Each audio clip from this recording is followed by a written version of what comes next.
Eco 360. Estamos de vuelta en Eco 360, último bloque. Vamos a hablar de temas de actualidad para ver si obtenemos opiniones de estos experimentados abogados que nos han acompañado a lo largo del programa. La primera pregunta es para usted, por el tema de, porque es sobre materia penal.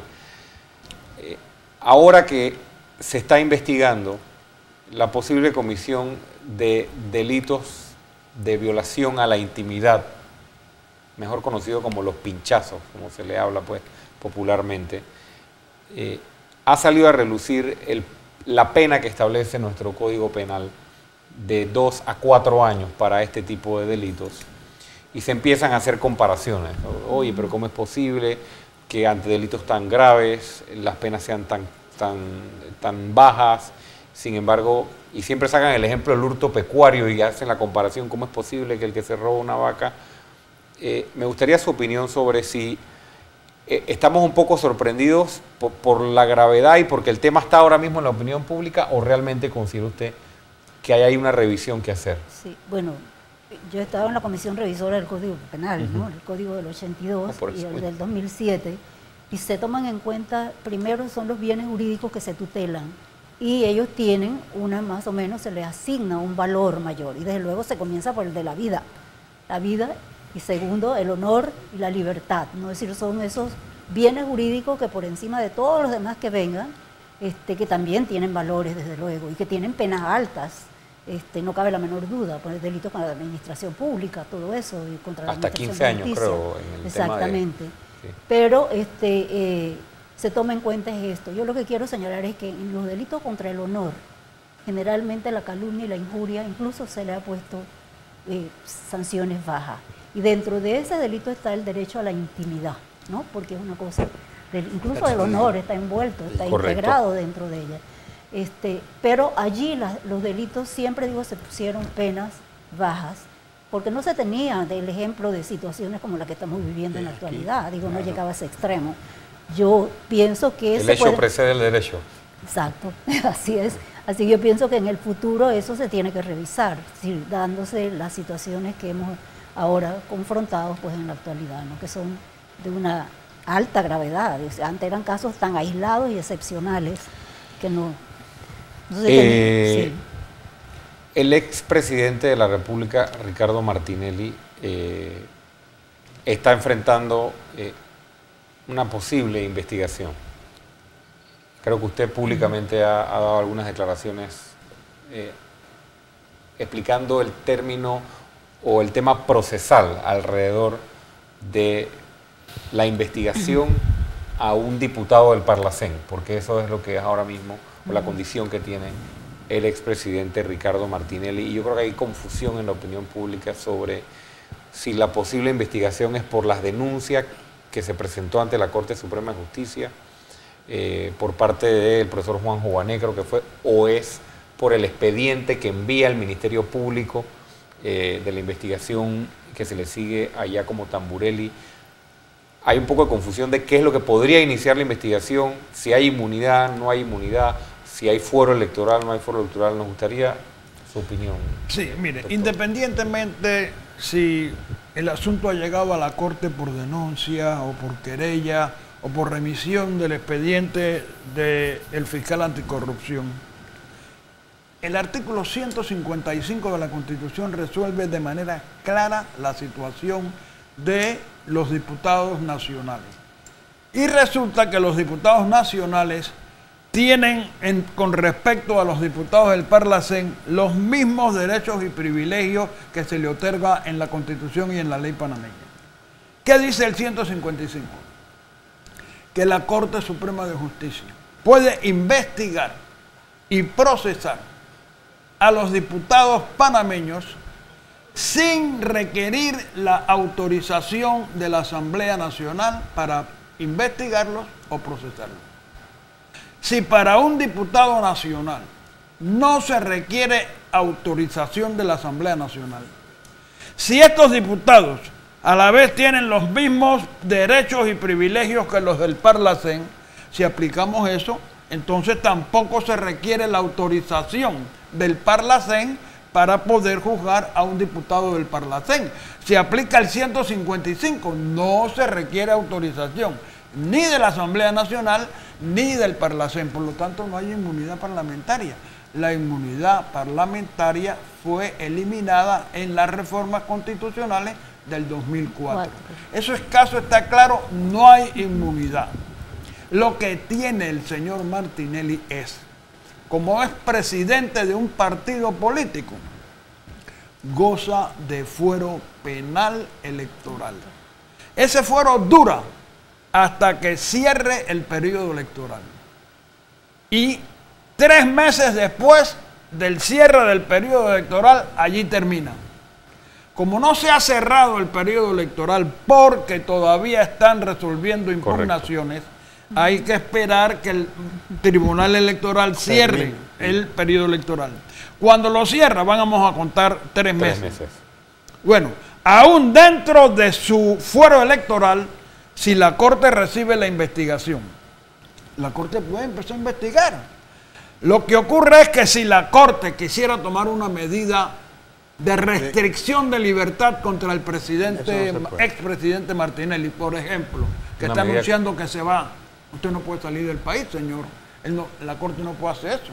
Si no le pide que le levante el fuero al Tribunal Electoral. Puede pedirle al Tribunal Electoral. Claro, mientras el Tribunal Electoral no le levante el fuero, la Corte no puede ordenar detención de él, no puede ordenar presencia en el tribunal, casa por cárcel, nada de eso. Él tiene que, para poder tomar medidas contra él, pedir que le levanten el fuero mientras el fuero exista.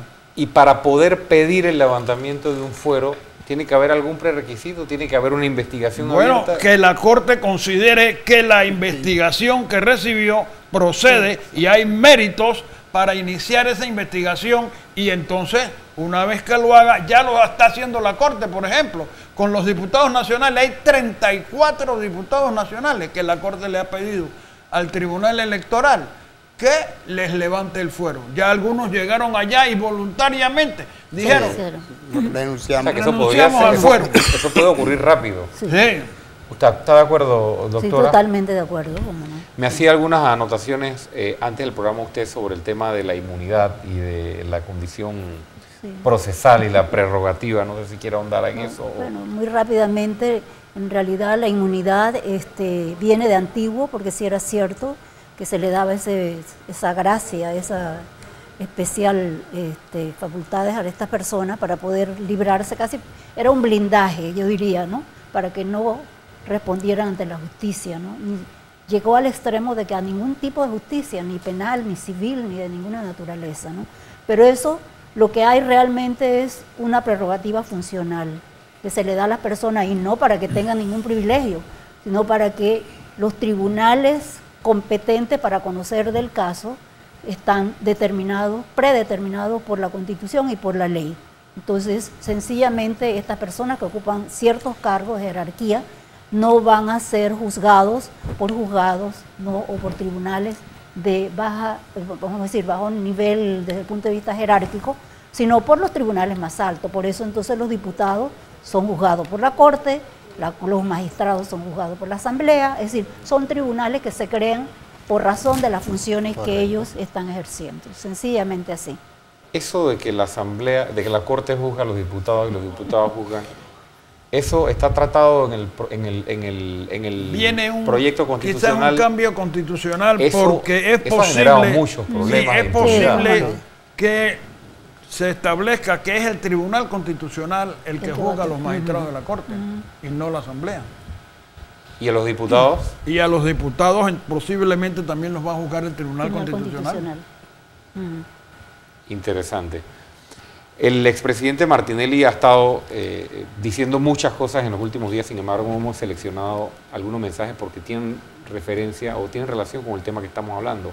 Tenemos 2 de los últimos mensajes para mostrarlos en pantalla que ha colgado en redes sociales el expresidente Ricardo Martinelli.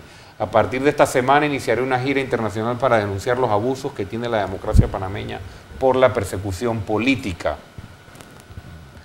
Otro mensaje: viendo cómo se amaña la justicia para perseguir a los opositores, me convenzo que se haga una constituyente. Iré como candidato a integrarla. Le voy a hacer a usted, doctor López, la pregunta más difícil. Con la experiencia que usted tuvo, ¿no?, integrando la Corte en un momento como 1990. ¿Va a pasar algo en Panamá en materia de justicia? ¿Habrá certeza del castigo? ¿Tiene algún vaticinio que quisiera hacer sobre cómo ve las cosas en unos meses, en algunos años? Bueno, mire, yo, por lo que dije antes y por la prudencia que yo reconozco existe en el presidente Varela, pienso que estamos caminando hacia el final de esto en una forma correcta. Yo creo que en la época que yo viví, la situación era muy dura y muy complicada. Pero cuando se tienen razonable interés en servir a la patria y a servirla bien, se encuentra la forma de hacerlo como nosotros lo hicimos en condiciones muy limitadas. Doctora, le voy a hacer la misma pregunta a los tres antes de un comentario de cierre. ¿Cree usted que pasará algo? Yo creo que sí, pienso que por lo menos lo que se ha estado llevando hasta ahora, nunca habíamos visto a un jefe de la policía, ¿verdad?, como dice uno, detrás de las rejas, ¿no? Y esto ya para nosotros realmente es algo ya, extraordinario y un esfuerzo, porque siempre fueron los jefes de policía los que tenían más poder en la historia republicana incluso, ¿no? Siempre lo han tenido. Sin embargo, lo vemos así. Vemos también pues, que sí se están adelantando las investigaciones y en una forma bastante rigurosa, ¿no? Porque están comenzando con detenciones preventivas, que es afectación de la libertad. ¿Usted tenía algún criterio sobre si había necesidad de crear un ente especial para todas estas investigaciones? Aquí estuvo hace poco el procurador ad hoc del Perú y hablando de la experiencia peruana, y se hablaba pues de un ente paralelo o con poderes especiales para una investigación de este tipo, o tal vez bajo el Ministerio Público. ¿Tiene algún criterio sobre eso? Nosotros cuando teníamos el caso Hugo Espadafora, que fue el que nosotros tuvimos que atender inmediatamente, ese caso estaba archivado y lo reabrimos. Inmediatamente que lo reabrimos, se creó una fiscalía especial para atender ese caso. Es un caso muy complejo, así que yo pienso que hay... ¿Bajo el Ministerio Público? Bajo el Ministerio, pero hay precedentes ya sobre el particular, y ese caso se logró terminar en menos de un año, y era un caso de grandes cantidades de volúmenes de páginas. Estoy hablando de más de 15 procesados, y teníamos, yo diría que casi 50 anexos, ¿no? Ya con eso usted sabe lo que eso significa en miles de páginas. Doctor Molino Mola, su opinión. ¿Va a ocurrir algo importante? Bueno, yo sí creo que certeza de castigo. No se lo va a ocurrir, está ocurriendo. Está ocurriendo. Yo creo que sí. Estamos viendo personas en La Joya, algo antes impensable. Estamos viendo las autoridades, tanto del órgano judicial como del Ministerio Público, haciendo actuaciones que antes no se veían, y estamos viendo sobre todo a la opinión pública. Exacto. Presionando muy mucho, ¿no? interesada en las decisiones y en lo que está pasando, y atenta. Y apoyando al Ministerio Público. Apoyando. Entonces, yo creo que esto es una de las cosas más importantes. La intervención de la opinión pública, que está pendiente de que esta vez no haya burla.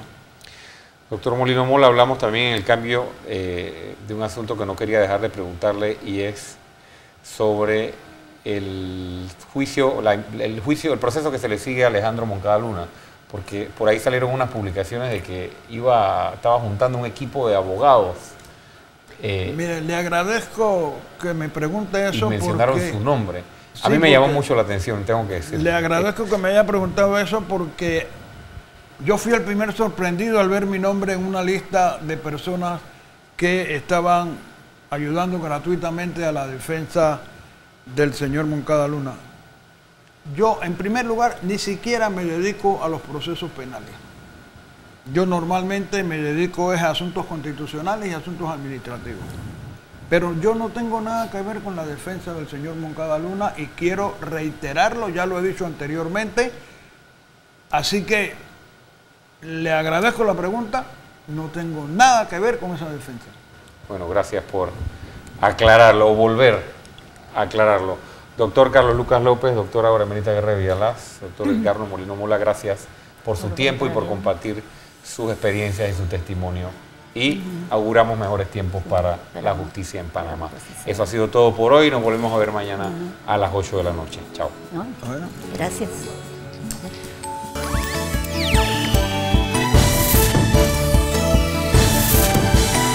ECO 360.